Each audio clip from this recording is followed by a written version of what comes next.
from the Cincinnati Enquirer from the year 1974. Ever try Candlepins? Pre-Requisite, patience. The most popular form of bowling in the United States continues to be the game of 10 pins. There are, however, other variations of the sport which still retain a following. Duck pins, for example, is a well-known game along the East Coast.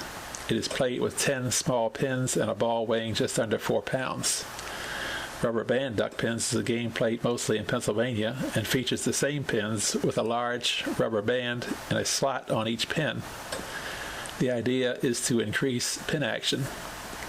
Skittles or 9 pins is played primarily in England, and 5-pin bowling is seldom seen outside of Canada.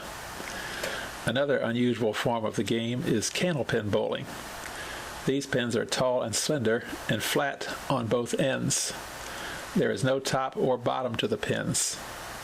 Cincinnati is one of the few places outside New England where the game is still played.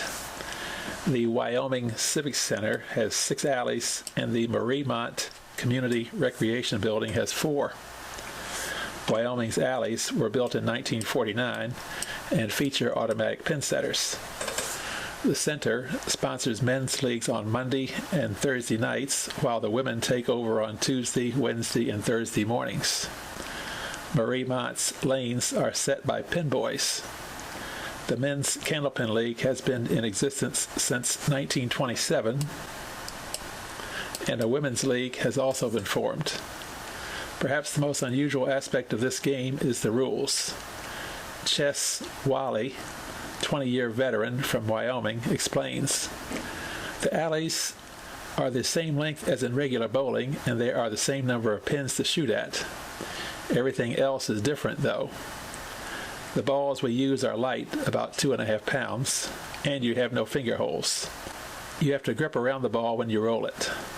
The scoring is also different. 10 on the first ball is a strike, 10 on the second ball is a spare, and on the third ball it's 10 points without a mark. Also in this game, the fallen pins are left in the alley until after your third ball. The deadwood, as we call it, is something you have to get used to. It can work for or against you. A good average in the game is 100, about 1/2 what it is in 10 pins. A good game is anything over 100, and 350 would be an outstanding series. Wally's 99.5 average leads the league this season at Wyoming. High single game is 134 and high series is 339. Averages range from 92.5 to 99.5. People think they can just walk in here and score well, but it's not that easy, continued Wally. A strike is awfully hard to get, and the pin action is nothing like it is in a regular 10-pin house.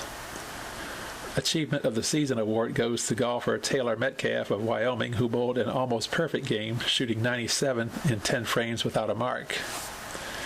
Averages at Mariemont range from 80 to 90, according to league president Walter Vielhauer.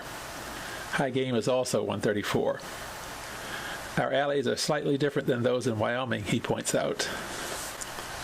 Theirs are strictly for candlepins, while ours have large gutters and can be used for 10-pin bowling as well. Another difference is that we use 4 sizes of balls, which range from 3 to 6 inches in diameter. There is no rule on this, so you can use whatever size you're comfortable with. The 2 establishments used to have a roll-off at the end of the season, and Vielhauer says the idea is again being considered. Also being studied are ways to introduce the sport to other parts of the city. This is a hard sport for a regular bowler to learn, injects Wally, simply because it's not as easy as it looks. How right he was. Though I don't profess to be one of the city's top bowlers, and my average has yet to break 150, I could muster only 4 pins in my first frame of candlepins, and my first 2 shots had missed everything. I improved in the second frame, but added only 8 more pins to my total. I couldn't imagine anyone getting a strike. Patience, said Wally. Patience. If you're not from New England, it's a game you have to get used to.